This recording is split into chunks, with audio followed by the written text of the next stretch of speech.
नमस्कार दर्शकों, मैं हूं नाविका कुमार और आप जुड़ रहे हैं मेरे साथ उस शो पर जिस पर हम आपके सवाल लेते हैं और जवाब लेते हैं राजनीतिक दलों से। सवाल पब्लिक का।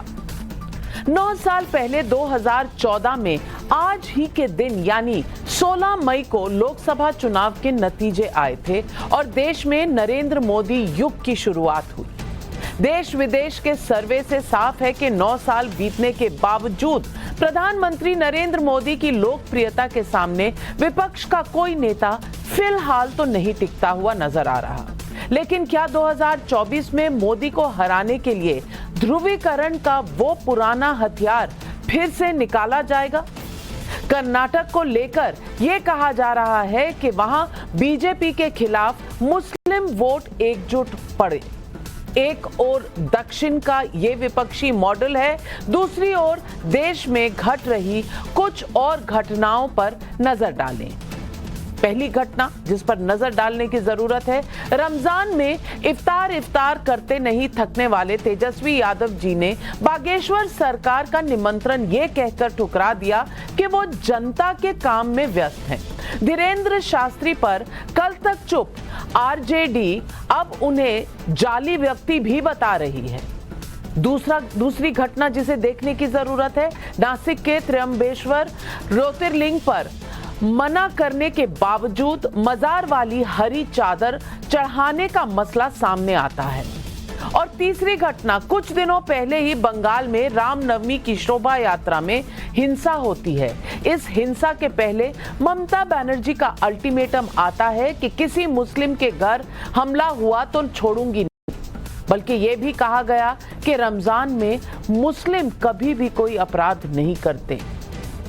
और चौथी घटना, कभी जाकिर नाइक के मंच पर जाने वाले वरिष्ठ कांग्रेस नेता दिग्विजय सिंह आज हिंदुत्व को गुंडागर्दी से जोड़ रहे हैं। सवाल पब्लिक का आज ये है कि क्या मुस्लिम तुष्टीकरण का जो खेल 2014 के पहले चलता था, मोदी के खिलाफ 2024 में वही कार्ड चलाने की कोशिश हो रही है?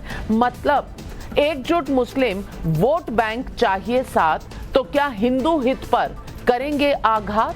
यही है सवाल पब्लिक का।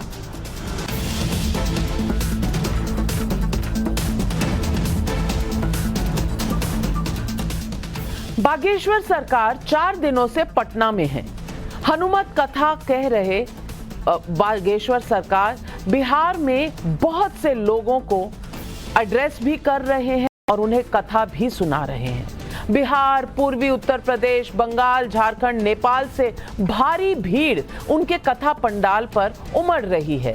इस कथा के आयोजकों ने बिहार के डिप्टी सीएम तेजस्वी यादव को आमंत्रित किया। तेजस्वी यादव का इस कार्यक्रम में आना तो दूर, आज आरजेडी ने बागेश्वर सरकार को संघ का बाबा, जाली व्यक्ति जैसे एडजेक्टिव्स दे दिए। जबकि कल तेजस्वी यादव ने कहा था कि वो व्यस्त हैं, इसलिए बागेश्वर सरकार की हनुमान कथा में नहीं जा सकते। सुनिए तेजस्वी यादव का ये बयान। हम खुद ही व्यस्त हैं माननीय मुख्यमंत्री जी। हम लोग प्रदेश के जनता के काम के लिए, प्रदेश को आगे बढ़ाने के लिए हम लोगों की अपनी खुद की व्यवस्था है। हम लोग सब लोग जो है इस काम में लगे हैं, विकास कार्यों में लगे हुए हैं। और आप लोग तो जानते ही है कि कितना निमंत्रण हम लोगों के यहाँ आता रहता, तो उससे हम लोगों को कोई फर्क नहीं। हमारा एकमात्र लक्ष्य है कि जनता का जहाँ भलाई हो वहीं हम अपना समय देते हैं। कल तक व्यस्त थे, आज ढोंगी बाबा हो गए, आरएसएस के बाबा हो गए, ये बयान सामने आ रहे हैं। तेजस्वी यादव या कोई नेता किस कार्यक्रम में जाए या ना जाए, ये उनका निजी मामला है, लेकिन कोई नेता क्या संदेश देता है, ये बड़ी बात होती है। मैं वो तस्वीरें आपके सामने दोबारा रखती हूँ। रमजान के दौरान बिहार के मुख्यमंत्री नीतीश कुमार और उप मुख्यमंत्री तेजस्वी यादव ने कई इफ्तार पार्टियां अटेंड की थी। बीजेपी में शामिल हो चुके पूर्व केंद्रीय मंत्री आरसीपी सिंह के मुताबिक रमजान में 18 दिनों में नीतीश कुमार ने 10 इफ्तार किए और कमोबेश इतने ही इफ्तार में तेजस्वी भी दिखे। इसका कोई विरोध नहीं है, लेकिन जब जी सरकार के नाम पर आपके घर के बगल में बागेश्वर सरकार के दरबार में आपको निमंत्रण मिला तो आपको ये जवाब सूझा कि आप बहुत बिजी हैं जनता के काम में। फिर तो सवाल उठता है ना कि जब इफ्तार पर इफ्तार हो रहा था तब जनता का काम नहीं था क्या? आज बागेश्वर सरकार पर हुए सवाल पर नीतीश कुमार ने संविधान का हवाला दे दिया। उन्होंने कहा हम सभी धर्मों को मानने वाले लोग हैं। कमाल है भाई, सब धर्मों को मानते हैं। इफ्तार के लिए अलग चश्मा और हनुमान कथा के लिए दूसरा चश्मा। डर लगता है क्या वोट बैंक बिदक जाएगा इस बात से? बात सिर्फ एक बिहार की नहीं है। अप्रैल में रामनवमी शोभा यात्रा में देश के राज्यों में हिंसा हुई थी। क्या इस हिंसा पर आपको विपक्ष के किसी बड़ी नेता का आक्रोश देखने को मिला? उल्टा बंगाल की रामनवमी हिंसा के लिए ममता बनर्जी ने हिंदुओं को ये कहकर कटघरे में खड़ा करने की कोशिश की कि शोभा यात्रा उस रास्ते से क्यों निकल रही है जहां मुसलमानों का रिहायशी इलाका है। ममता बनर्जी ने यह भी कहा था कि रमजान में मुसलमान हिंसा नहीं कर सकता। वाह, सर्टिफिकेट भी दे दीजिए। और हिंदू तो सब जगह हिंसा करते हैं, यही मतलब है क्या आपका ममता बनर्जी? डॉट्स मैं नहीं जोड़ रही, कोई भी आदमी ये बयान सुनेगा तो खुद जोड़ लेगा भाई। अब जरा महाराष्ट्र में आए। नासिक के त्रयंबकेश्वर ज्योतिर्लिंग पर हरी चादर चढ़ाने का मामला सामने आया तो विपक्ष के हर एक नेता की जुबान पर मानो ताला लग गया। एक दो महाराष्ट्र के नेताओं ने कुछ बोला हो तो बोला हो। मैं आपको बता दूं कि त्रयंबकेश्वर ज्योतिर्लिंग मंदिर के नियमों के मुताबिक वहां सिर्फ हिंदू जा सकते हैं। यह मंदिर का नियम है, आस्था की बात है। आरोपों के मुताबिक गैर हिंदू युवक जब मुख्य प्रवेश द्वार से अंदर नहीं जा सके, मना कर दिया गया, तो दूसरी ओर की दीवार लांघ कर उन्होंने वहां जाकर ज्योतिर्लिंग पर चादर चढ़ाई, हरी चादर। क्या इस तरह की घटनाएं सुनियोजित हो सकती हैं? ये भी एक सवाल है। क्या मुसलमानों को उकसाने और हिंदू मुस्लिम तनाव बढ़ाने के लिए ऐसी घटनाएं जानबूझकर की जा रही हैं? क्या 2024 में मोदी के खिलाफ मुस्लिम ध्रुवीकरण कोई फॉर्मूला हो सकता है? हाल ही में मुस्लिम ध्रुवीकरण का सफल प्रयोग कर्नाटक में हो चुका है। इसके बारे में जो चर्चा है वो मैंने आपको बताया। एक पोस्ट पोल सर्वे ने कहा 70% मुसलमानों ने बीजेपी के खिलाफ एकजुट वोट किया, बल्कि कांग्रेस की तरफ जो वोट गया मुसलमानों का वो लगभग 80 से 88% तक सर्वे बता रहे हैं। कर्नाटक में कांग्रेस के 15 में से 9 मुस्लिम कैंडिडेट जीत गए, जबकि जेडीएस में 23 में से एक भी मुस्लिम उम्मीदवार जीत नहीं पाया। शायद इसलिए केंद्रीय मंत्री गिरिराज सिंह बिहार से लेकर महाराष्ट्र तक की घटनाओं को वोट बैंक की राजनीति से जोड़ रहे हैं। सुनिए उनका ये बयान। ये जो भी कारनामे हैं, इस पर नीतीश बाबू की सरकार की जुबान नहीं खुलेगी। ये ज्यों-ज्यों उनकी आबादी बढ़ते जा रही है, ये कभी सर तन से जुदा के नारे लगाते, कभी आज त्रयंबकेश्वर में जाके हरे चादर उन्होंने चढ़ाने का काम किया है। ये बर्दाश्त से फाजिल है। ने कहा कि टोपी पहन लेते हैं लेकिन कार्यक्रमों में नहीं जाते। टोपी पहनने में आनंद आता है ना, क्योंकि वोट बैंक है। सनातन तो वोट बैंक है नहीं ना। और भैया एक बार जो जाकिर नायक के साथ स्टेज पर जाते हैं वही दिग्विजय सिंह आज कह रहे हैं कि हिंदुत्व तो हिंसा का नाम है, सनातन अलग हुआ करता है। सुनिए अब दिग्विजय सिंह जी का ये बयान। हमारा सनातन धर्म है, हम हिंदुत्व को धर्म नहीं मानते। सनातन धर्म के आयोजन में क्या नारा लगता है? धर्म की अधर्म का नाश, प्राणियों में सद्भावना और विश्व का कल्याण। ये सनातन धर्म है। हिंदुत्व में ये नहीं है। हिंदुत्व में ये कि जो हमारी बात नहीं माने उसको डंडा मारो, उसका घर तोड़ दो, उससे पैसे खा जाओ। ये दिग्विजय सिंह के ख्यालात कैसे लगे? यही सवाल आज पब्लिक पूछ रही है। क्या मुस्लिम वोट बैंक की वजह से नीतीश और तेजस्वी ने बागेश्वर सरकार की हनुमान कथा कार्यक्रम से दूरी बरती है? सवाल नंबर 2, त्र्यंबकेश्वर मंदिर के मजार जैसी हरी चादर चढ़ाने जैसी घटना के पीछे किसकी साजिश है? सवाल नंबर 3, क्या एकजुट मुस्लिम वोट 2024 में मोदी को हराने का विपक्ष का नया फॉर्मूला बन सकता है? यही है आज सवाल पब्लिक का।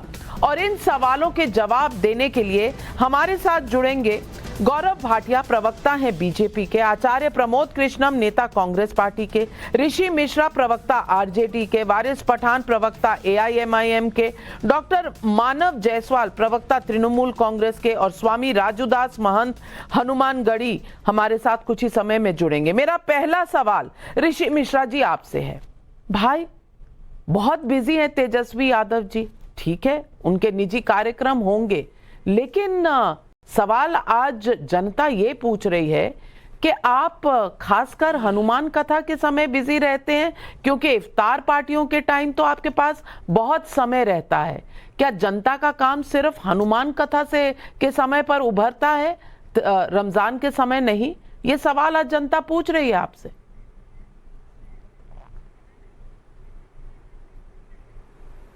जनता पूछ रही है ये तो हमको नहीं पता है मैम, लेकिन आप सवाल पूछ रही हैं ये हम लोगों को सब कुछ समझ में आ रहा है।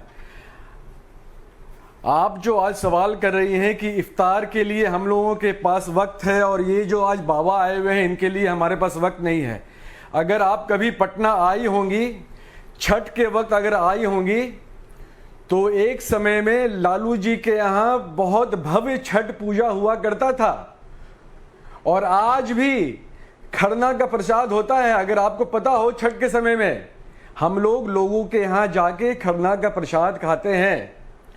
होली लालू जी का यहाँ फेमस हुआ करता था मैडम, हंसिएगा नहीं। इसलिए आपको एजेंडा चलाना है आप चलाएं, आपको जो बोलना है बोलें। हकीकत यही है, फैक्ट ये है कि हम सब, मैं भी हिंदू हूं, मैं अपने घर में पूजा करता हूं, मेरे जो इष्ट देवता हैं उनके सामने हर रोज सुबह पूजा करता हूं। भाजपा की तरह नहीं कैमरा लेके मंदिर जाएं, भाजपा की तरह हम नहीं हैं कि साल में एक बार अपनी मां से मिले कैमरा को लेकर। हम सब अपनी माँ की इज्जत करते हैं, हम सब अपने इष्ट देवता की इज्जत करते हैं। इसलिए ये एजेंडा चलाना कि आप इफ्तार कर रहे हैं, आप जो है मुस्लिम परस्त हैं। आपने अभी एक एग्जांपल दिया कर्नाटका का। कर्नाटका में मैम 87% हिंदूज हैं, और जो वोट मिला है हिंदू का भी हमें वोट मिला है। आप सिर्फ इसको हिंदू मुस्लिम क्यों कर रही हैं? ऋषि मिश्रा जी, आप जैसे लोग मिश्रा जी, तनिक हमारी बात सुन लीजिए। हम भी बिहार से हैं, तनिक हमारी बात भी सुन लीजिए, उधर ही पले बड़े हैं। तो आप हमको बिहार का छठ, लालू जी का छठ, दीपावली, होली मत बताइए। लालू जी से हमरो नाम पूछ लीजिए, बताई देंगे आपको। समझ रहे हैं आप? इसके बारे में चर्चा क्यों नहीं कर रही है? हाँ, तो आप हमको लालू जी की पॉलिटिक्स ना समझाएं, आप लालू जी की पॉलिटिक्स ना हमको समझाएं। छपरा में मेरे ही आर्टिकल लेकर वोट लेने जाते थे लालू जी, मैडम, समझ गए? तो आप हमको बिहार कैसे चलता है मत समझाइए। हम 15 साल तनिक वहीं रहे हैं। नहीं, आपने जो हम भी, आप रहिए, आइए देखिए, तब तो आपको और याद रहना चाहिए, छठ याद रखना चाहिए। नहीं, आप तो ऐसे बता रहे हैं बाबू, मिश्रा बाबू, ऐसे बता रहे हैं आप कि जैसे खाली आप ही बिहार को समझते हैं और कोई समझता ही नहीं। अब सवाल जो आपसे पूछा, और मैं आपको दिखा दूं, तस्वीरें दिखा देती हूँ।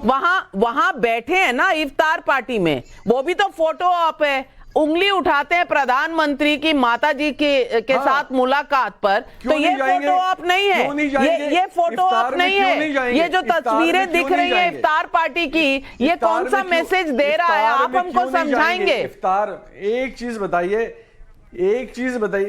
बताइए, नहीं इफ्तार में क्यों नहीं जाएंगे? हम नहीं जाइए, हम कब कह रहे हैं नहीं जाइए? 140 करोड़ में वो हम कह रहे हैं इफ्तार में जाइए, लेकिन हनुमान कथा से क्या एलर्जी है ये तनिक बता दीजिए। हनुमान कथा से नहीं, हनुमान कथा से हम लोग को कोई एलर्जी नहीं है। हम सुनते हैं, सुनाते हैं, सुनिए तो समझिए तो। अच्छा। हमको एलर्जी उन लोगों से है जो देश के संविधान से छेड़छाड़ करना चाहते हैं, देश के संविधान से छेड़छाड़ करना चाहते हैं। बागेश्वर सरकार को किस आधार पर पाखंडी कहे आप, गाली किस आधार पर बोले? क्योंकि वो हनुमान का वहां पर कर रहे हैं संगत, इसीलिए आपको तकलीफ है, क्योंकि और कोई कारण है तो बता दीजिए। हर एक, आज मेरा फास्टिंग है, आज मेरा फास्टिंग है, मंगल है आज मैडम, मंगल है मेरा, आज फास्टिंग है। सुन लीजिए, बाबा का कार्यक्रम पूरी तरह से स्पॉन्सर्ड है, वो आपके सामने आ चुका है। भारतीय जनता पार्टी के सांसद गाड़ी ड्राइव करके जाते हैं, भाजपा के मंत्री वहां पे मंच पे खड़ा होकर आरती कर रहे हैं। वो मंत्री आज तक पिछले 8 साल में उन्होंने बिहार के लिए अपने मंत्रालय से कौन सा काम किया आज तक नहीं बताया। जब भी पटना लैंड करते हैं तो खाली समाज को बांटने की बात करते हैं। तो ऐसे कार्यक्रम में हम लोग क्या करेंगे? चलिए, हम तो समाज के सब वर्ग को साथ लेके चलते हैं। हम तो उनमें से स्पॉन्सर्ड इफ्तार में जा सकते हैं, लेकिन स्पॉन्सर्ड हनुमान कथा में नहीं जा सकते। गौरव भाटिया जी हमारे साथ जुड़ गए। गौरव भाटिया जी, एक तरफ ममता बनर्जी हैं, रमजान में जो कहती हैं कि कोई मुसलमान हिंसा नहीं करता रमजान में, और हिंदू टोलियां क्यों जा रही हैं मुसलमान रिहायशी इलाकों में। दूसरी तरफ आरजेडी है, वो कह रही है बागेश्वर सरकार तो कौन से ढोंगी बाबा हैं, ये तो बीजेपी के स्पॉन्सर्ड, और बाबा ताबा ऐसे बोल रहे हैं तेजस्वी जी और तेज प्रताप जी। और तेजस्वी जी तो कह रहे हैं मैं बहुत बिजी हूं, नहीं जा सकता। इफ्तार पार्टियां 10-10 चले जाते हैं। ये ध्रुवीकरण हो रहा है, क्योंकि कर्नाटक में ये जीत कर इनको लगता है अब यही एक फॉर्मूला है जो मोदी जी के खिलाफ 2024 में इस्तेमाल करना है। आपका इस पर क्या विचार? नाविका जी, सबसे पहले आपके कार्यक्रम में बात संविधान की होनी चाहिए। और देखिए, जब ये बागेश्वर बाबा को पाखंडी बताते हैं, इनका दोष नहीं है। इनके हीरो कौन है आप जानिए। इनके हीरो है याकूब मेमन और अफजल गुरु। हम शर्मिंदा हैं, तेरे कातिल जिंदा हैं, ये नारे लगा रहे थे। भारत तेरे टुकड़े होंगे इंशाअल्लाह ये बोल रहे थे। क्यों बोल रहे थे? क्योंकि जो व्यक्ति अफजल गुरु था उसका धर्म देखा जा रहा था, और याकूब मेमन का भी धर्म देखा जा रहा था, और ये बता रहे थे कि ये न्यायिक हत्या है। और इसीलिए बागेश्वर बाबा इनके लिए अब नागरिक नहीं रहे। मैं इनको याद दिलाना चाहूंगा, अनुच्छेद 19 आर्टिकल 19 हर नागरिक को यह अधिकार देता है कि उसके पास स्वतंत्रता है, वो कहीं भी भारत में जा सके। आज बागेश्वर बाबा अगर अपने धर्म का प्रचार करने के लिए अपने अनुयायियों से मिल रहे हैं तो दर्द इनको क्यों हो रहा है? और ये दर्द इसलिए हो रहा है कि देखिए, हिंदुओं की जब बात होती है तो ये लोग बताते हैं कि ये स्वर्ण जात का है, ये दलित है, ये जनजातीय है। लेकिन मुसलमान, तुम सब एक हो जाओ क्योंकि भाजपा को हराना है। नाविका जी, आप सोचिए, इस देश का जागृत हिंदू जिस दिन ये सोच लेगा कि इनकी सांप्रदायिक राजनीति को खत्म करना है, इनका सुपड़ा साफ हो जाएगा, एक सीट ये नहीं जीत पाएंगे। और मैं एक बात जरूर कहूंगा, सभी चैनल को भी चाहिए, वो हिंदुओं को अगर कहते हैं मुसलमान वोट तो कहें हिंदू वोट, सिख वोट, क्योंकि मुसलमान वोट कुछ नहीं होता, नागरिक का वोट होता है, और हर नागरिक के पास एक ही वोट है। बागेश्वर बाबा की जो पॉपुलैरिटी बढ़ रही है, उसी का दर्द हमें दिखाई दे रहा है। और मैं बता सकता हूं, हिंदू धर्म जो है ये सबसे सहिष्णु है, इसको कोई ना दबा सकता है ना हरा सकता है। आप याद करिए, भव्य राम मंदिर बनाएंगे, तारीख नहीं बताएंगे, तारीख भी बताई है, कहां बना रहे हैं ये भी पता है, और प्रचंड जीत हिंदुत्व की होगी। इन सब के गाल पे तमाचा पड़ेगा। मैं पूछना चाहती हूं वारिस पठान जी, कर्नाटक में तो आपको भी नोटा से कम वोट मिले, सारे वोट चले गए कांग्रेस की झोली में। अब मैं आपसे पूछना चाहती हूं, आप खुश हैं? इस चुनाव से खुश हैं? क्योंकि आप मुस्लिम करते हैं, हिस्से में तो आपके भी कुछ नहीं आया, तो कैसे कैसे इस देश की राजनीति अब धर्म विशेष के नाम पर चलेगी? आप कॉन्स्टिट्यूशन और कम्युनल फोर्सेस बीजेपी को कहेंगे, बाकी तरफ क्या हो रहा है इस पर कुछ नहीं कहेंगे। ये देखिए नविका जी, डेमोक्रेसी है, डेमोक्रेसी में जनता जनार्दन है, वोटर सुप्रीम है, और हम तो सिर्फ 2 सीट पे लड़े थे, इतनी सारी पे नहीं लड़े थे, 2 सीट पे लड़े थे, और हमको यकीन है कि जो लोगों ने हमको वोट दिया है उनका शुक्रिया अदा करता हूँ। आगे हम और मेहनत करेंगे, अच्छे वोट हम पाएंगे। मगर यहाँ पर देखने वाली बात यह है कि बीजेपी ने तो पूरी ताकत लगा दी। मोदी, अमित शाह, इनकी तो हार है। मैं उनको उनकी हार की मुबारकबाद पेश करता हूं। गौरव भाटिया, बहुत बहुत मुबारक, क्योंकि आपने पूरा पोलराइजेशन कर दिया था वहां के ऊपर। आपने तो चला दिया था, आपने क्या कुछ नहीं किया। यूसीसी लेकर आ गए आप वहां पर। आपने मुसलमानों का जो 4% कोटा था ओबीसी का, उसको खत्म कर देने की बात आपने कर दी। आपने तो यहां तक बोल दिया केरला द स्टोरी है वो एकदम अच्छी पिक्चर है, देख ले। मोदी जी तो उसका प्रचार करने लग गए थे, जबकि वो लाइव प्रोपेगेंडा और हेट्रेड को फैला रही थी। हलाल के ऊपर, हिजाब के ऊपर, तमाम चीजों के ऊपर तो आपने आ गए, मगर आपको जनता ने ठुकरा दिया।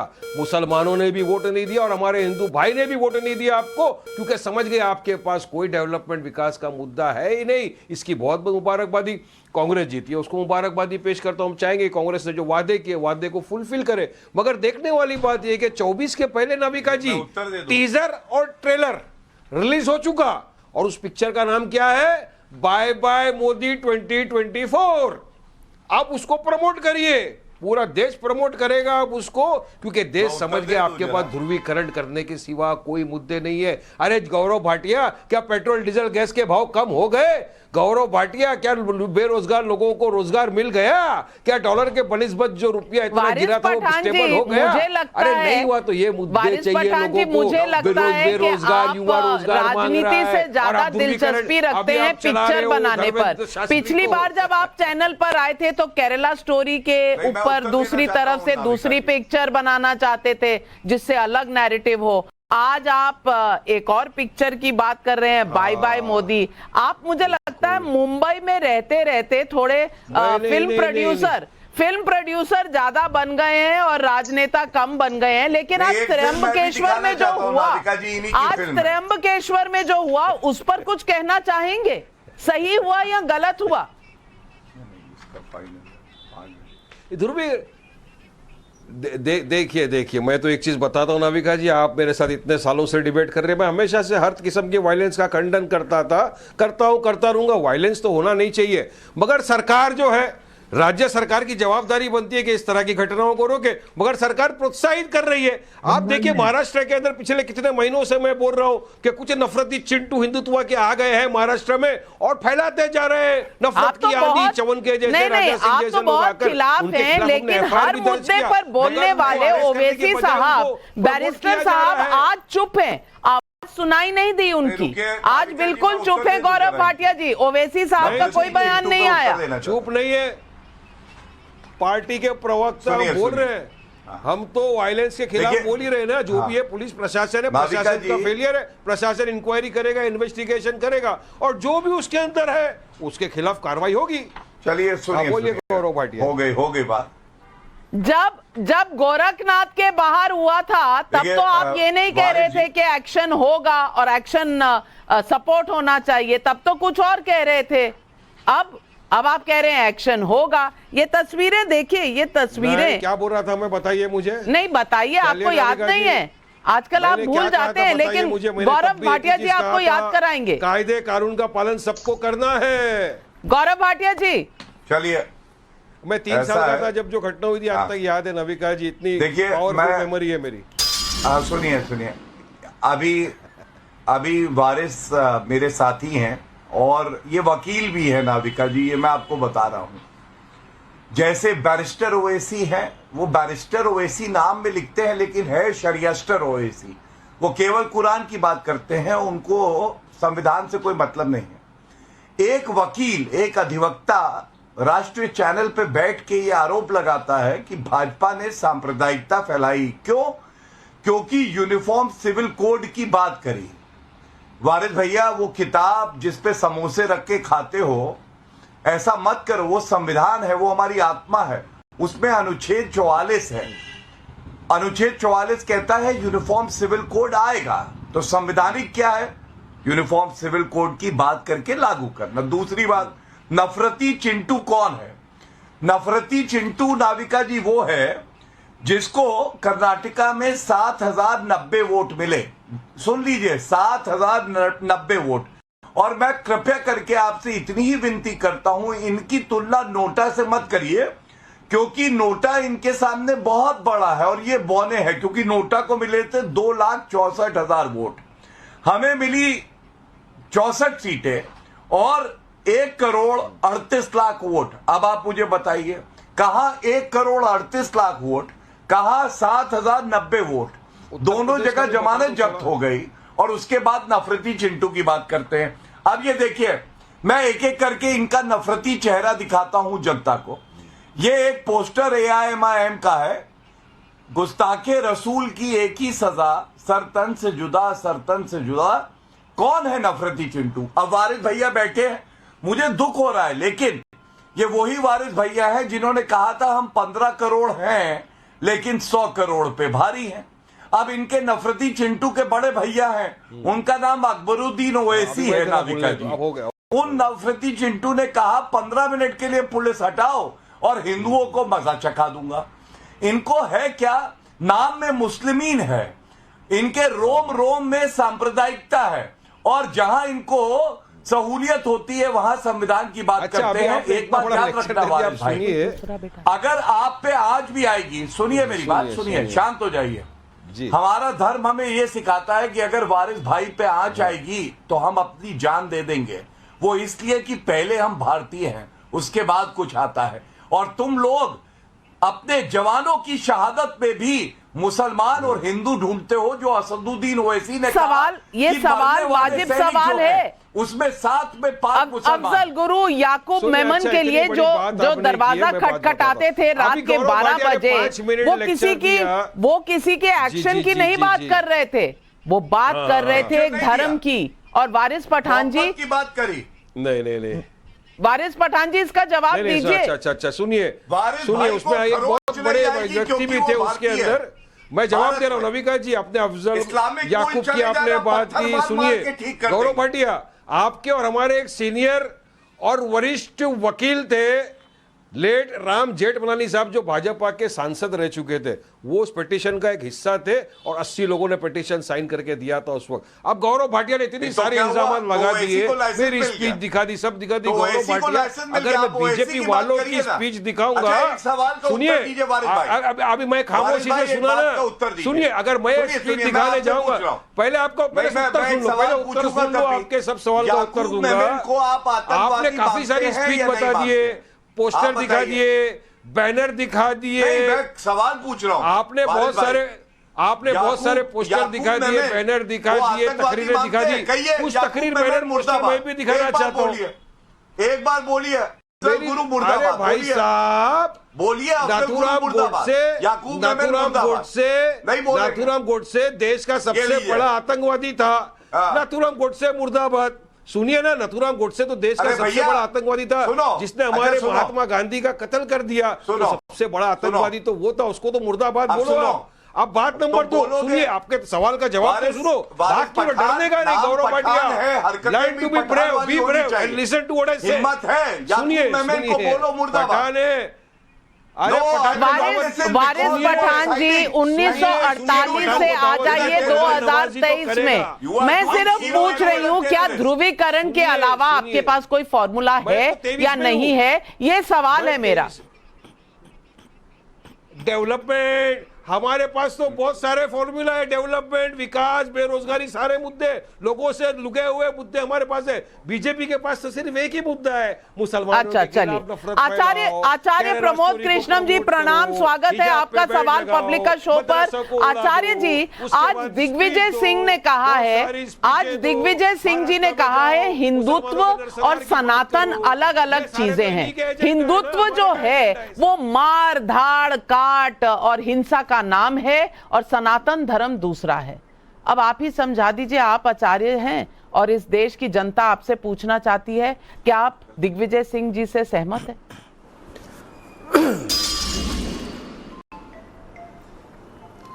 नाविका जी, दिग्विजय सिंह जी बहुत ही वरिष्ठ नेता हैं और 2 बार चीफ मिनिस्टर रहे हैं। छत्तीसगढ़ मध्य प्रदेश जब एक था तब उसके चीफ मिनिस्टर रहे हैं और अभी भी संसद के सदस्य हैं।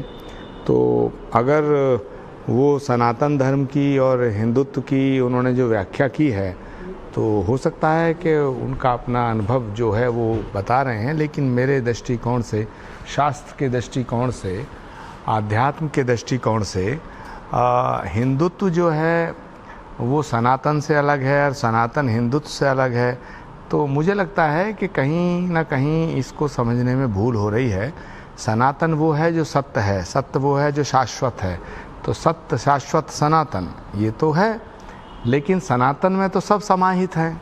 सनातन तो प्रकृति का धर्म है, प्रकृति का है, प्रकृति प्रदत्त धर्म है, परमात्मा भी प्रकृति प्रदत्त है। तो ये एक आध्यात्मिक विषय है, धार्मिक चर्चा का विषय, ये राजनीतिक चर्चा का विषय नहीं हो सकता है। क्योंकि राजनीतिक चर्चाओं का विषय तो वही होगा कि मेरा फ़ायदा जिसमें है मैं बोलूँगा, मेरा नुकसान जिसमें उसे मैं नहीं बोलूँगा। लेकिन जो धर्म का विषय है, हमारा जो सत्य है, सनातन है, शाश्वत है, वो तो विराटता का नाम है, उसमें तो कहीं संकीर्णता है नहीं। लेकिन प्रश्न ये पैदा हो रहा है, जिस वजह से आपने ये सवाल मुझसे किया है, तो मैं ऐसा मानता हूँ कि दिग्विजय सिंह जी ने जो बोला होगा, उनका कहना है कि जिस हिंदुत्व की बात बीजेपी करती है वो हमारा हिंदुत्व नहीं है। क्योंकि हिंदुत्व तो क्षमा का, दया का, करुणा का रास्ता बताता है, प्रेम और सद्भावना का धर्म है। तो और जहाँ नफ़रत है, जहाँ झगड़ा है, जहाँ लड़ाई है, वो हिंदुत्व नहीं हो सकता है, मैं ऐसा मानता हूँ। आचार्य जी, फिर तो ये हुआ जो आजादी की कांग्रेस तो बात करती है वो शायद बीजेपी आजादी अलग तरीके से बताती है। जिस तापमान की आप, गर्मी की आप बात करते हैं, वो मेरी गर्मी कुछ और हो सकती है। तो ये तो शब्दों के खेल हैं, शब्दों के अर्थ कुछ होते हैं। अब उसको तोड़ा मरोड़ा जाए तो उससे क्या अर्थ या किसी के सोचने का तरीका बदला जा सकता है? आप नहीं, नाविका जी, आपका सीधा सवाल क्या है मुझसे, मुझे आप बताइए। सीधा सवाल मेरा आपसे है कि कभी ममता बैनर्जी कहती हैं कि हिंदू जो हैं वो मुस्लिम इलाके में ना जाएं और रमजान के वक्त जो है मुस्लिम हिंसा नहीं करते, यानी कि शायद हिंदू करते होंगे रामनवमी के वक्त। दूसरी तरफ दिग्विजय सिंह जी कहते हैं हिंदुत्व जो है वो हिंसा वाला धर्म है, हम तो सनातनी हैं, हिंदू नहीं है। तीसरी तरफ तेजस्वी यादव जो हैं वो हनुमान कथा पे नहीं जाएंगे, ढोंगी बाबा कहेंगे बागेश्वर सरकार को, लेकिन उनके पास सारा समय है कि वो जाकर 10-10, 15-15 इफ्तार पार्टियों में बैठे। मेरा सवाल सिर्फ इतना है, एक बार फिर वही तुष्टीकरण, वही आपका एक एजेंडा रहेगा 2024 में, क्या यही विपक्ष का नारा है? देखिए नाविका जी, विषय गंभीर है, प्रश्न आपने सीधा किया है, मैं इसका जवाब सीधा ही देना चाहता हूं। पहली बात यह है कि नारी से नारित्व अलग नहीं हो सकता, पुरुष से पुरुषत्व अलग नहीं हो सकता, ऐसे ही मानवता से मानव अलग नहीं हो सकता, इंसान से इंसानियत अलग नहीं हो सकती। वैसे ही हिंदू और हिंदुत्व को अगर हम अलग करना चाहेंगे तो वो अलग नहीं हो सकता। दूसरा सवाल ये है कि यदि ये जो चर्चाएं हैं ये हो क्यों रही हैं? ये इसलिए हो रही हैं कि बीजेपी ये कहती है कि हम हिंदुत्व वाली पार्टी हैं। बीजेपी जब ये कहती है कि हम हिंदुत्व की बात करते हैं तो विपक्षी पार्टियों को लगता है कि भाई अब या तो ये कहा जाए कि हम बीजेपी के विरोध में हैं और हिंदुत्व के पक्ष में हैं, तो विपक्ष जो है वो ये स्वीकार करने को तैयार नहीं होता है कि हम अगर ये कहेंगे कि हिंदुत्व अच्छा है तो कहीं इसका फ़ायदा बीजेपी को ना मिल जाए। तो इसलिए बीजेपी से लड़ने की बजाय विपक्ष हिंदुत्व से लड़ बैठता है। हमें लड़ना है भाजपा से, लेकिन हम लड़ रहे हैं वंदे मातरम से। हमें लड़ना है बीजेपी से, हम लड़ रहे हैं हिंदुत्व से। हमें लड़ना है बीजेपी से, लेकिन हम लड़ बैठते हैं भारत माता की जय से। हमें लड़ना है भाजपा से और हम लड़ बैठते हैं भगवा रंग से। तो प्रश्न ये पैदा होता है, विपक्ष को ये सोचना पड़ेगा, हमारी सारी विपक्षी पार्टियों को ये समझना पड़ेगा कि हिंदुत्व जो है वो बीजेपी की बपाती नहीं है। हिंदुत्व क्षमा, करुणा, शीलता, दया, प्रेम, सद्भावना का नाम है। ऐसे ही मुझे पूरा करने दें प्लीज थोड़ा सा, और जब ये विषय गंभीर है और ये धर्म से जुड़ा विषय है, मैं साफ कर देना चाहता हूं कि जो हिंसा करता है वो हिंदुत्व नहीं है, जो हत्या करता है वो हिंदुत्व नहीं हो सकता है। बिल्कुल। वो हिंदुत्व नहीं हो सकता। भाई नाविका जी, मैं तो एक तो देख नहीं पा रहा हूँ, मुझसे ऐसे बात करोगे तो मेरे पास टेलीविजन नहीं है, मैं मुश्किल से तो जुड़ा हूँ, तो मेरी बात को पूरा होने दें प्लीज़। मुझे जितने सवाल करने हैं आप करिए, मैं उसका जवाब दूंगा। तो अगर कोई कहता है मैं हिंदुत्व का झंडा लेके चल रहा हूँ और भगवान श्री राम को का नाम लेके हिंसा कर रहा हूँ, हत्या कर रहा हूँ, मैं उस हिंदुत्व के खिलाफ हूँ। लेकिन मैं स्पष्ट कर देना चाहता हूँ, हिंदू, हिंदुत्व, सनातन, ये सब एक ही नाम है, ये एक ही चीज़ है। दूध, पनीर, दही, मक्खन, ये सब दूध से ही बनता है। तो सनातन जो है, जो सत्य है वो शाश्वत है, जो शाश्वत है वो सनातन है। जो सनातन है उसी की दो शाखाएं हैं, एक निर्गुण एक सगुण। जो सगुण शाखा है, जो अवतारवाद की अवधारणा को जन्म देता है, वो हिंदुत्व है। राम को भगवान मानते हैं सारे हिंदू, तो हिंदू से हिंदुत्व जुदा कैसे हो सकता है? हिंदुत्व से हिंदू जुदा कैसे हो सकता है?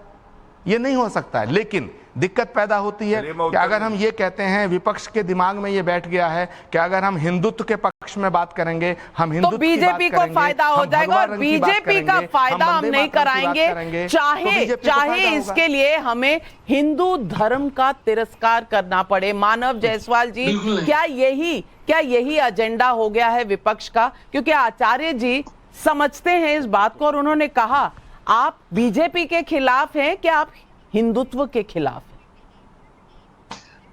नविका जी, पहले तो सभी को नमस्कार है।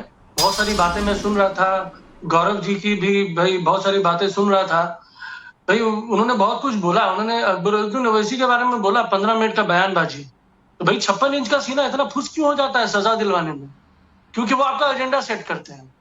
आपने उनको सजा तो दिलवाई नहीं, वो तो बाइज्जत बरी हो गए। ये आप ही की सरकार है ना। वही कश्मीर में भी आप ही की सरकार थी ना, विष्णु प्रताप सिंह के साथ, जब कश्मीरी पंडितों को बाहर निकाला जा रहा था। 88-86 आप ही के एमपी थे। बड़ा हिंदुत्व का डर है आपको। जहां तक इनकी बात मैं सुनता हूँ, ये बता रहे थे, क्या बता रहे थे, तो यूनिफॉर्म सिविल कोड के बारे में बात कर रहे थे। अरे रिजू जी आपके कानून मंत्री है ना, आपके बॉस है वो। उन्होंने इसी फरवरी में बोला है कि इसके बारे में कोई चर्चा नहीं होगी, कोई चर्चा नहीं हो रही है, हमारे पास कोई प्लान नहीं है। ये शायद उन्होंने बोला है। बेचारे रिजू जी का भी अपमान कर दे रहे हैं, कोई बात नहीं। ऐसे बड़े बड़े ये फेंकते हैं ना कि समझ में नहीं आता है। और जहां तक बात है नविका जी, मुझे बड़ी आपत्ति है आपकी बातों से। आपने बोला कि भाई रामनवमी में, दीदी ने बोला कि भैया ये लोग रामनवमी में ये लोग हिंसा नहीं करते, और साथ ही साथ उन्होंने हिंदुओं को बोला, हिंदुओं को नहीं बोला, उन्होंने भाजपाइयों को बोला। ये बजरंग दल जिनको बैन करने की बात चल रही है कर्नाटका में, विश्व हिंदू परिषद, बजरंग दल, आरएसएस के एक अपने इनके 14 साल से 4 पीढ़ियों से आरएसएस में इनके परिवार लिप्त थे। वो क्या देशद्रोही गतिविधियों में पाए। उत्तर दे दो। एटीएस ने उनको जेल भेज दिया। बोलिए कि भाई ये नाथूराम गोडसे वाले जो पूर्वज हैं वो सब धोखेबाज हैं, सब गद्दार हैं। गौरव जी बोल नहीं पाएंगे, जमाल लड़खड़ा आ जाएगा। नाम ले लीजिए गौरव जी। नहीं, आप अफजल गुरु को गद्दार कह दीजिए, उसको आतंकी कह दीजिए। किसको? अफजल गुरु, याकूब मेमन, जिसके लिए रात को सुप्रीम कोर्ट खुलवाया गया था। अफजल गुरु को फांसी हुई थी ना नविका जी इसी देश में।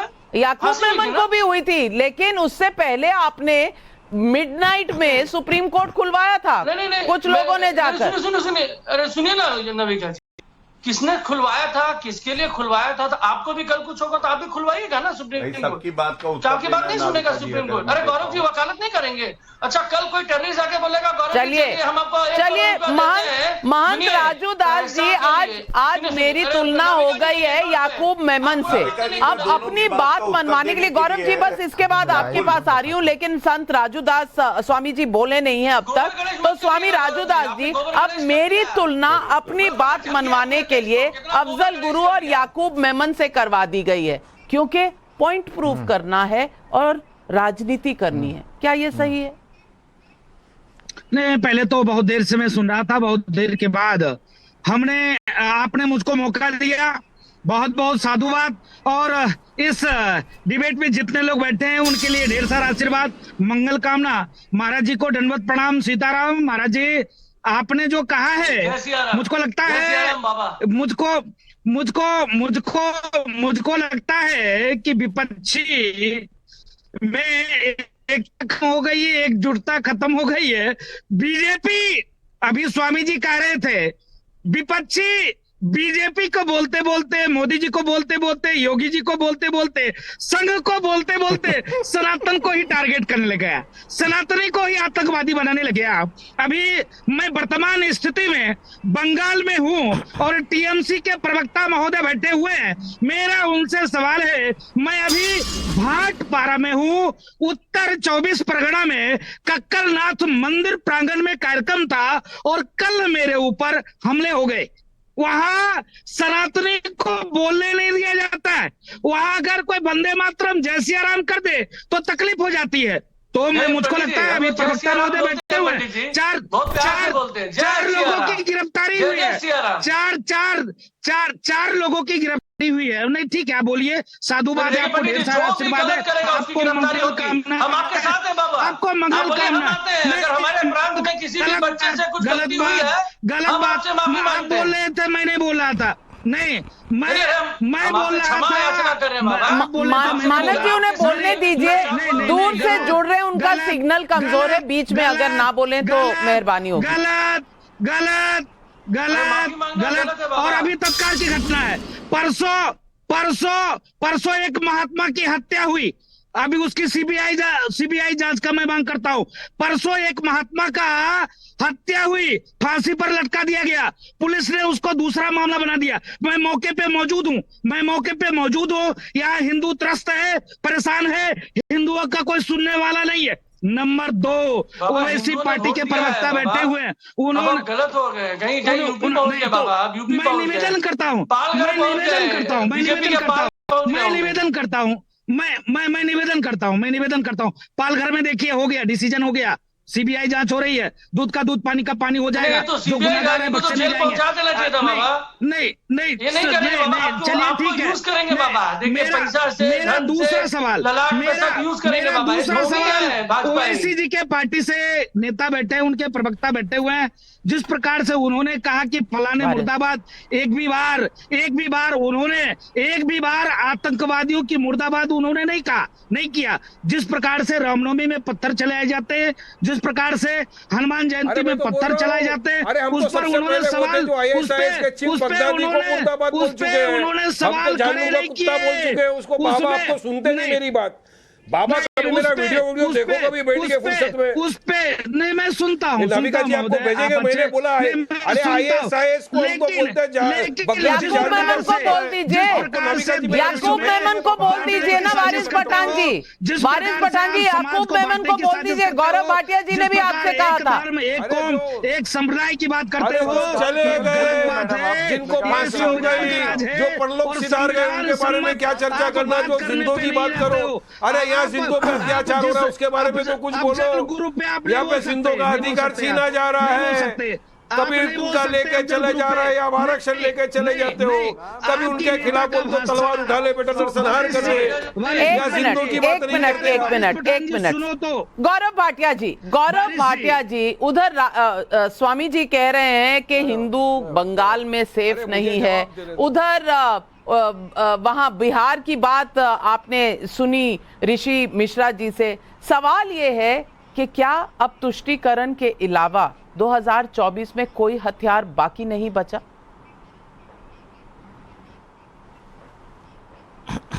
कुछ नहीं बाकी है, तुष्टीकरण नहीं है इनके पास। तो एक बात डेवलपमेंट, विकास सब गया, घंटे में तुष्टीकरण करेंगे, मुसलमानों के खिलाफ नफरत फैलाओ, नाविका जी ये गलत, उसके जरिए से पूरे मुसलमानों के खिलाफ नफरत फैलाओ। वारिस पठान जी, आपको समय दिया, आप बोल चुके हैं, अब गौरव भाटिया जी की भी बात सुन ले, नहीं, मेरा स्पीच का टाइम है, ये डिबेट है, स्पीच नहीं है। गौरव भाटिया जी जरा मेरे बात का जवाब दे दो कि जो नरसंहार की बात कर रहे थे महाराष्ट्र के अंदर, उसका क्या हुआ? वो जो बोल रहे थे बच्चों को बेटा कलम छोड़ दे, तलवार उठा, मुसलमानों का नरसंहार कर दे, चलिए सब पे जवाब दे रहे हैं। गौरव भाटिया जी आपके सारे प्रश्नों का जवाब दे रहे हैं, हालांकि उनके प्रश्नों का जवाब आपने एक भी नहीं दिया। गौरव भाटिया, देखिए नाविका जी, आज आपके चैनल पे पूरे भारत ने देखा, याकूब मेमन को कहना कि ये आतंकवादी है, अफजल गुरु को कहना ये आतंकवादी है, मुर्दाबाद, कैसे छाती में आग लग गई, सांप लौटने लगे। वारिस पठान को ऐसे लगा कि इनके बड़े भाई को मैंने कुछ गलत बोल दिया। कोर्ट ने बोला है फांसी की सजा दे दी, और क्या करूं? उससे ज्यादा क्या कर सकते हैं? शांत, अरे कोर्ट के शांत, फैसला हो चुका है। आतंकवादियों के गोडसे को बोल दो मुर्दा लवर, शांत। नाविका जी ऐसे कैसे चर्चा हो पाएगी? देखिए तो आप सुनिए चलिए, नहीं वारिस पठान जी पूरा खत्म करने दीजिए। ऑडियो में प्रॉब्लम आ जाता है, फिर जनता सुन नहीं पाती, ना आपको ना उनको। रिबटल का टाइम दीजिएगा। हाँ बिल्कुल दूंगी, बिल्कुल दूंगी। गौरव भाटिया जी। धन्यवाद। तो मैं ये कहना चाहता हूं, ये तुष्टीकरण और सांप्रदायिक राजनीति करते हैं और इस हद तक गुजर जाएंगे मोहब्बत में आतंकवादियों की कि कह रहे हैं अफजल गुरु और याकूब मेमन भी मेरे भाई की तरह हैं। तभी तो असदुद्दीन ओवैसी ने कहा था कि मुसलमान है इसलिए फांसी हुई थी। मेरे पास वो प्रेस विज्ञप्ति भी है। दूसरी बात, अभी मैं प्रमोद जी को सुन रहा था, प्रमोद जी ने एक बड़ी अच्छी बात कही। उन्होंने कहा हिंदू और हिंदुत्व अलग नहीं हो सकता, ये एक दूसरे के पूरक है। काश मैं भी ये कह सकता कि राहुल गांधी और समझदारी एक दूसरे के पूरक है, अलग नहीं हो सकते। लेकिन मूर्खता, अपरिपक्वता और भ्रष्टाचार ये राहुल गांधी के पूरक है। और मैं क्यों कह रहा हूं मैं बताता हूं। प्रमोद जी आपसे मेरा सवाल है, ये राहुल गांधी का एक बयान है नवंबर 2021। उन्होंने कहा हिंदू धर्म और हिंदुत्व दोनों अलग बातें। अब आप मुझे ये बताइए प्रमोद जी, मैं आपका सम्मान करता हूं, मेरा दिल जानता है आप भारत से प्यार करते हैं और हिंदुओं से प्यार करते हैं।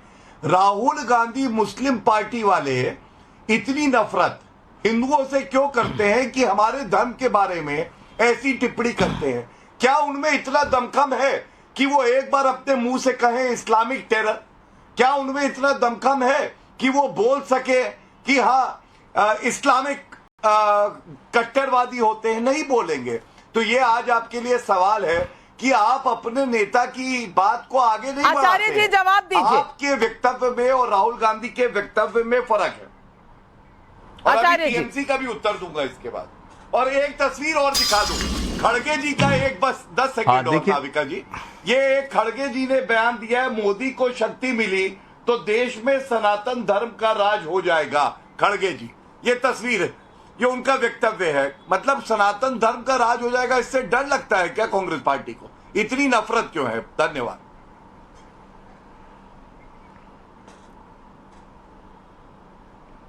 आचार्य देखिए नाविका जी, पहली बात तो मैं ये कहना चाहता हूं कि पहली बात तो ये कहना चाहता हूं कि यहाँ टीएमसी के हमारे प्रवक्ता जो मानक जायसवाल जी बैठे हैं, उन्हें सुनिश्चित करना चाहिए कि अगर राजू दास जी अयोध्या के संत हैं, और ये अलग बात है कि उनका सपोर्ट बीजेपी को हो सकता है या उनका सपोर्ट कभी कांग्रेस को भी हो सकता है, उनका सपोर्ट कभी दूसरी पार्टी को भी हो सकता है, वो अलग विषय है। लेकिन अगर उन पर हमला हुआ तो हमलावरों को पकड़ना चाहिए और उनकी सुरक्षा की पूरी जिम्मेदारी टीएमसी की सरकार को लेनी चाहिए। ऐसी व्यवस्था सुनिश्चित करें, मेरी अपील है उनसे और टीएमसी की सरकार से भी।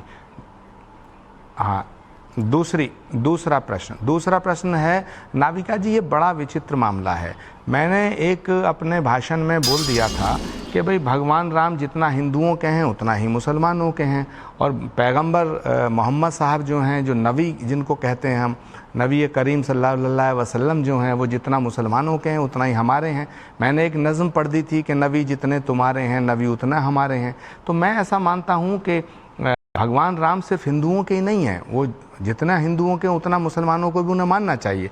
और मैं ऐसा भी मानता हूं कि पैगंबर मोहम्मद साहब को हिंदुओं को भी उतना ही इज्जत देनी चाहिए जितना वो मुसलमानों के लिए। वारिस पठान जी से पूछ लीजिए ना, उन्होंने गणपति बप्पा मौर्य बोला था तो क्या हुआ था उनके साथ, पूछ लीजिए। उत्तर तो दे। मेरे 2 सवाल थे। वो तो जय श्री राम भी नहीं बोलते, JSR बोलते हैं। राम का शब्द मुंह में ना आ जाए। JSR। वारिस पठान जी सही बोल रही हूँ ना? हाँ नाविका जी, अगर कोई ऐसा क्या गलत है?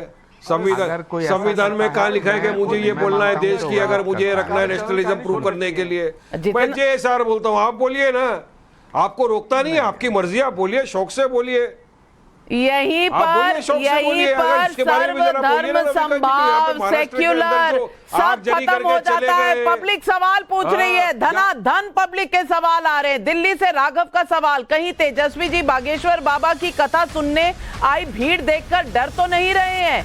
ऋषि मिश्रा जी सवाल सुनिए। ऋषि सोनी का बिलासपुर से सवाल है, क्या देश के लोकतंत्र पर सवाल बनाना, प्रधानमंत्री को कटघरे में खड़ा करना, मीडिया पर उंगली उठाना और हिंदू आस्था का अपमान करना, क्या बस यही मोदी को हराने की विपक्ष की रणनीति है? और भी सवाल हैं। संजय मिश्रा बदोही से सवाल पूछ रहे हैं, जिस दल के नेता पहले ही रामचरितमानस पर विवादित बयान दे चुके हैं, उस दल के नेता हनुमान कथा में नहीं जाएंगे, ये तो पहले से ही पता था, लेकिन एक संत का अपमान क्यों कर रहे हैं?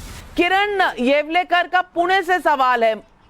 आ रही हूँ ऋषि जी आपके पास। एक और, मुसलमानों की प्रगति हो ये अच्छी बात है, लेकिन नेता ये क्यों भूलते हैं कि तुष्टीकरण से देश को भुगतना पड़ता है, देश की प्रगति रुक जाती है। जायसवाल का धनबाद से सवाल है। धनबाद अब झारखंड में है, बिहार में हुआ करता था। ऋषि मिश्रा जी से पूछिए कि उनकी पार्टी के हिंदू नेता तो सेक्युलर दिखने के लिए इफ्तार पार्टियों का आयोजन करते हैं, लेकिन उनकी सेक्युलर पार्टी का कोई मुस्लिम नेता आमतौर पर होली मिलन या नवरात्रि दीपावली की पार्टी देते क्यों नहीं दिखते? जवाब दीजिए।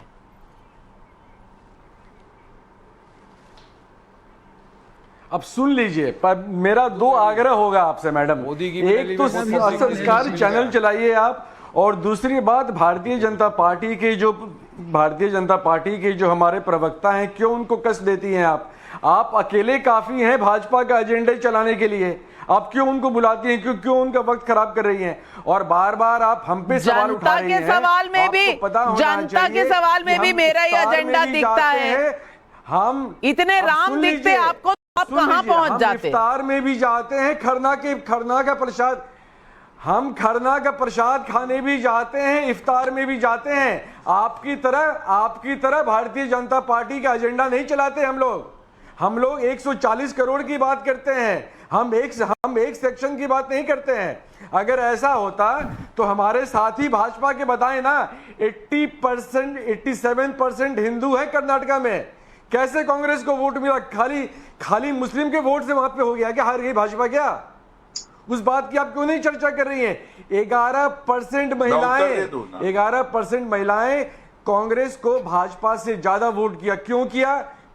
क्योंकि गैस 1200 रुपए दे रहे हैं, 500 रुपए से 1200 रुपए गैस दे रहा है, तेल महंगा है। मोदी जी जो कहते थे, चलिए सवालों के जवाब पर तो कुछ नहीं मिला आपसे, लेकिन गोली चली मेरे ऊपर और एक सवाल बीजेपी के प्रवक्ता पर। गौरव भाटिया जी 30 सेकंड का समय है, जवाब दे दीजिए। मैडम, पटना से दिल्ली 18,000 फेयर है।